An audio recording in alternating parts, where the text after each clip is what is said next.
Et bonjour à tous, c'est Astier et je suis très content de vous retrouver sur la chaîne des Brothers pour une analyse de deck. Je suis très content de reprendre les vidéos sur la chaîne avec mon ami Florent.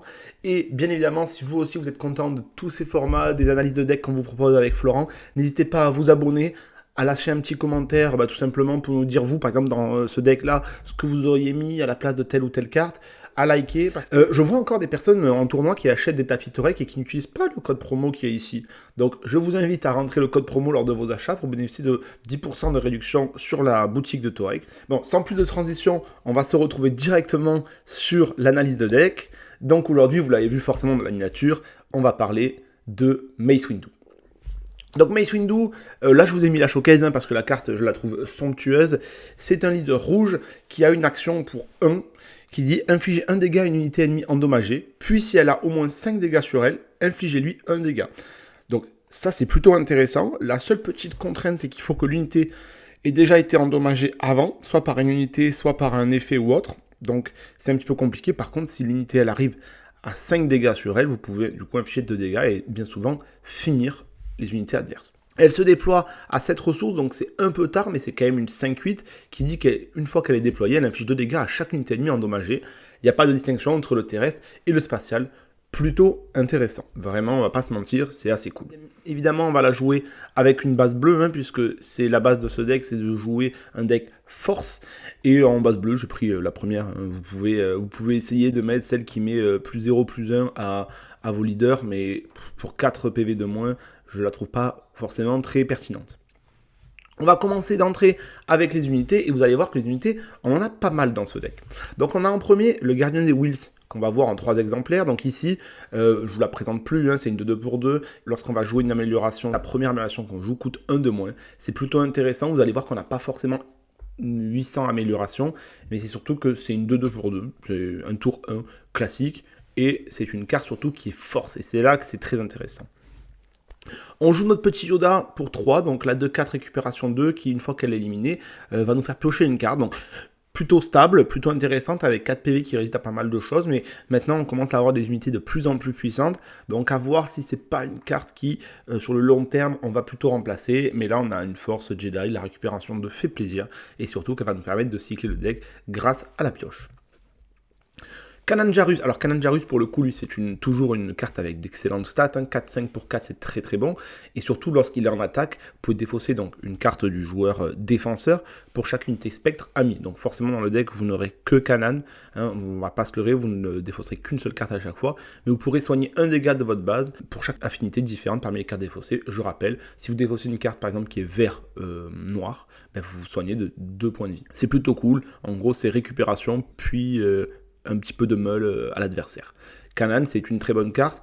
Là, je vous ai mis que des cartes assez simples à attraper. C'est pour ça que j'hésite pas à mettre des 7-1, 7-2. Mais vous allez voir que c'est pas forcément le cas tout le temps. Et là, justement, la première légendaire de ce deck, c'est Rey. Alors Rey, elle coûte 5. C'est une 4-7. Ce sont des bonnes stats, quoique un petit peu faiblard en attaque. Mais vous allez voir que sa capacité en attaque lui permet de soigner 2 dégâts d'une unité. Donc jusque là c'est plutôt cool, elle peut se les soigner à elle-même avant d'attaquer justement. Et si c'est une unité qui n'est pas héroïsme, comme le gardien des Wills, vous allez pouvoir lui donner un jeton bouclier. Donc c'est plutôt cool puisque vous allez augmenter la survivabilité de vos cartes. Jusque là pour l'instant, mais toutes les cartes en x3, vous allez voir que c'est la base du deck. Encore une fois, vous aurez constaté, il n'y a que des unités force. Donc forcément, c'est un deck qui va tourner autour de la force, et vous allez comprendre pourquoi lorsqu'on va passer aux unités spatiales. Justement, Obi-Wan Kenobi. Obi-Wan Kenobi, une 4-6 sentinelle pour 6, plutôt intéressant, qui est assez stable dans la présence des decks vigilance, héroïsme, et qui dit qu'une fois éliminé, on peut donner 2 jetons expérience à une autre unité amie, donc plus 2, plus 2, et si c'est une unité force, vous piochez une carte. Étant donné que vous n'avez que des unités force, vous êtes quasiment certain de piocher une carte, à moins que Obi-Wan soit seul et meure seul sur le champ de bataille. Voilà, c'est la seule raison. Kit Fisto, des énormes statistiques, 7-6 pour 6, c'est génial. Saboteur, ça c'est top parce que vous êtes sûr de passer outre les boucliers ou de pouvoir foncer sur la base. Il a ce petit coordination qui est cool. En attaque, vous pouvez infliger 3 dégâts à une unité terrestre, mais c'est pas ce qu'on va utiliser le plus, la coordination, puisque on n'a pas vocation à mettre énormément d'unités sur le board. Il y a des situations où on peut en mettre 3, il n'y a aucun problème. Mais voilà, il ne faut pas compter sur le coordination de Kit Fisto pour changer la partie.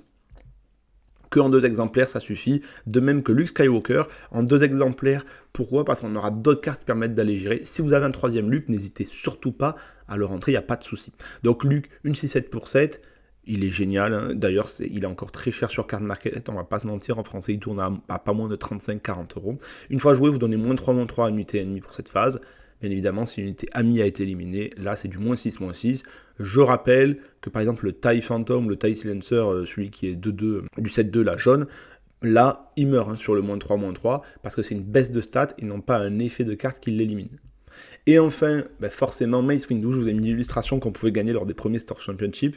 Donc Mace Windu, embuscade en 5-7 pour 7, et lorsque cette unité attaque et élimine une unité, vous allez pouvoir la redresser. Tout l'intérêt, c'est justement qu'en face, vous allez avoir beaucoup d'unités, soit faibles, soit des tokens que vous allez pouvoir éliminer à la chaîne grâce à votre Mace Windu. Ça, c'est plutôt cool. Justement, on la met en x3, c'est très intéressant, surtout que vous allez voir, on a une amélioration qui est tout indiquée. Donc, le chasseur de Padawan, ici, cette unité a +1/+1 tant que vous contrôlez une unité force, une amélioration force. On le voit juste en dessous, il n'y a que des unités force, donc vous êtes quasiment sûr d'avoir votre chasseur de Padawan tout le temps en 2-4. L'intérêt aussi, c'est que le chasseur de Padawan avec le gardien des Wheels, ce sont vos seuls tours 1 à jouer sur le deck. Sinon, vous allez souvent faire les tours 1 un petit peu à blanc, ce qui est un peu dommage, mais on n'a pas d'autres unités folichonnes pour venir en renfort. Ensuite, on a le chasseur Fang de neutralisation, c'est une 3-2 pour 3. Donc là, c'est ni Jedi, ni République, ni rien. Mais tout l'intérêt, c'est une fois joué, vous allez pouvoir éliminer une amélioration. Notamment maintenant que l'amélioration jaune que je vais vous afficher juste ici est apparue, celle qui empêche vos unités d'être gérées par les cartes adverses. Ça peut être très, très pénible, vous pouvez aller gérer un sabre noir. Enfin, c'est une excellente carte qui, depuis le set 2 et encore plus avec le set 3, prend des proportions complètement démentielle puisqu'elle va permettre de gérer les améliorations de votre adversaire, chose qui est primordiale. Et enfin, Laser Sprite d'Obi-Wan, donc ici une 4-6 pour 5, les statistiques sont plutôt communes, sont plutôt cool, mais c'est surtout, une fois joué en attaque, vous pouvez vous infliger 1 dégât à cette unité et 2 dégâts à une autre unité spatiale, donc vous allez pouvoir gérer un maximum d'unités spatiales grâce à cette unité, et pourquoi pas, grâce à Rey, la soigner de temps en temps. Donc on remarque que les unités, c'est plutôt cool, plutôt conséquent. On a quasiment que des unités uniques, à part Gardien des Wheels et Chasseur de Padawan et Chasseur Fang. Mais justement, je vous l'ai dit, c'est pas un deck qui a vocation de jouer 5, 6, 7 unités sur le board. En général, vous allez en avoir 2, 3, rarement 4, donc c'est suffisant. Maintenant qu'on a fait les unités, on va passer bien évidemment aux événements. Vous allez les voir, il y en a 6 différents. Le premier, forcément, le reflet mystique. Pour 1, vous allez donner -2/-2 à une unité ennemie. Pourquoi je parle directement du -2/-2? Parce que vous n'avez que des unités force, forcément, on va viser le -2/-2, ce qui est plutôt intéressant. Ensuite, elle lit toute chose, donc ici, vous soignez 3 dégâts d'unité. Si vous contrôlez une unité force, vous l'aurez compris, vous pouvez infliger ces dégâts à une autre unité. Toujours aussi efficace.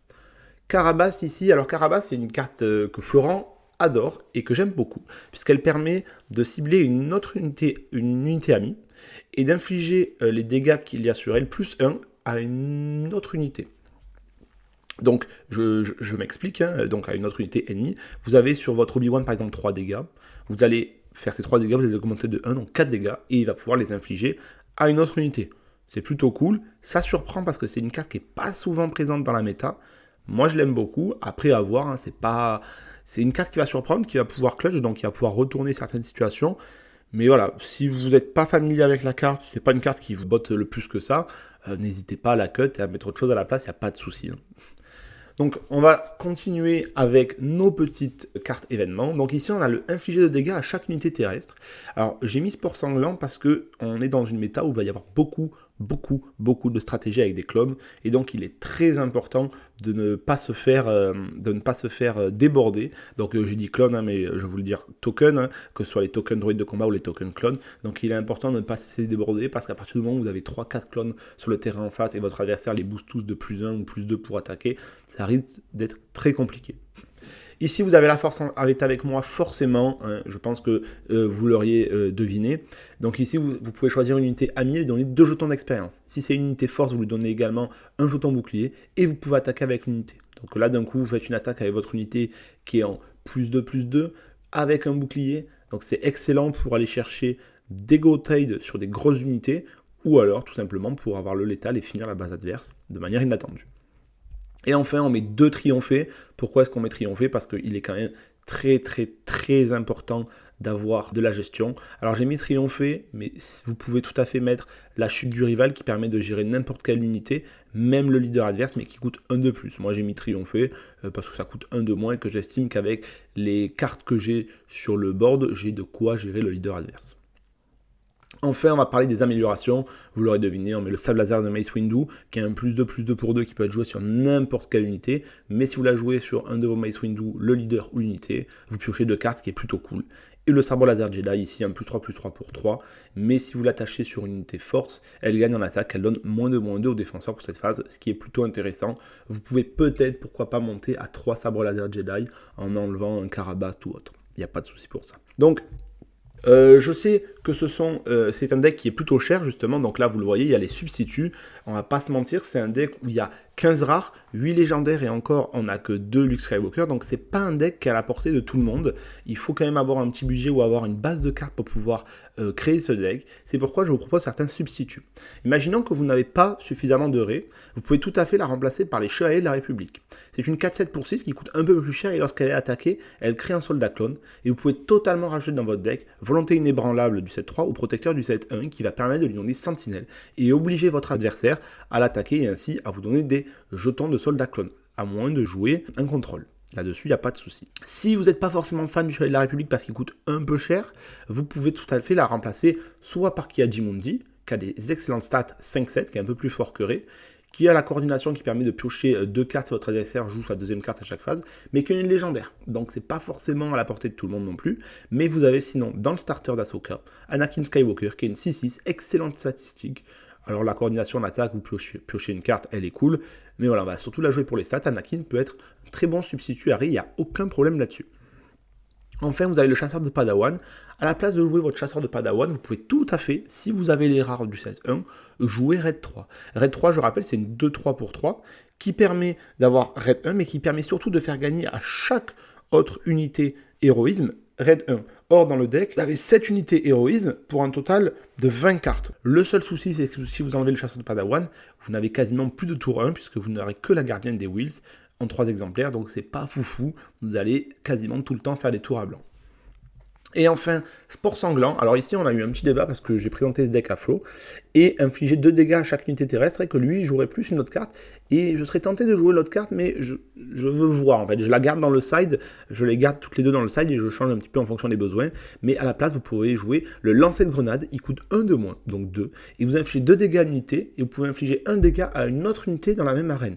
Donc c'est plutôt cool parce que ici, grâce à cette carte, vous pouvez tout à fait aller gérer des unités qui se situerait dans la zone spatiale. Donc ça a cette petite utilité, là vous n'endommagez que 2 unités, mais vous n'êtes pas restreint sur la zone, et également ça permet de payer un petit peu moins cher ces événements.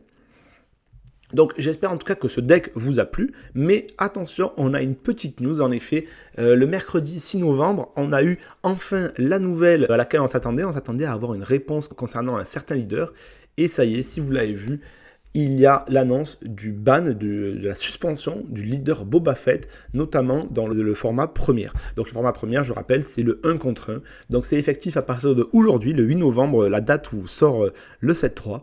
Et donc c'est une bonne nouvelle, c'est dommage de devoir bannir un leader, mais en effet c'était trop fort, on voyait qu'il y avait eu des métas avec plein de leaders qui étaient forts, il y a eu la Rey, il y a eu la Kira, il y a eu le Han Solo 1, etc. Et c'est vrai que ça change beaucoup, mais celui qui ne changeait jamais, qui était toujours au top de la méta, c'était le Boba Fett, donc c'est vrai qu'il fallait faire quelque chose, et c'est une bonne chose, on risque de voir un petit peu plus de disparité dans la méta et dans les parties.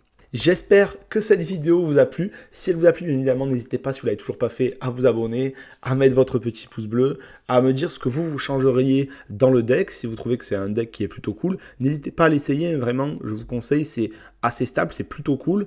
Attention cependant à ne pas vous faire déborder, comme je l'ai dit, par les stratégies adverses. Mais voilà. C'était Astier pour la chaîne des Brothers. J'espère que vous vous porterez bien et j'espère vous voir en tournoi. Je vous dis à bientôt et sur ce, bon jeu.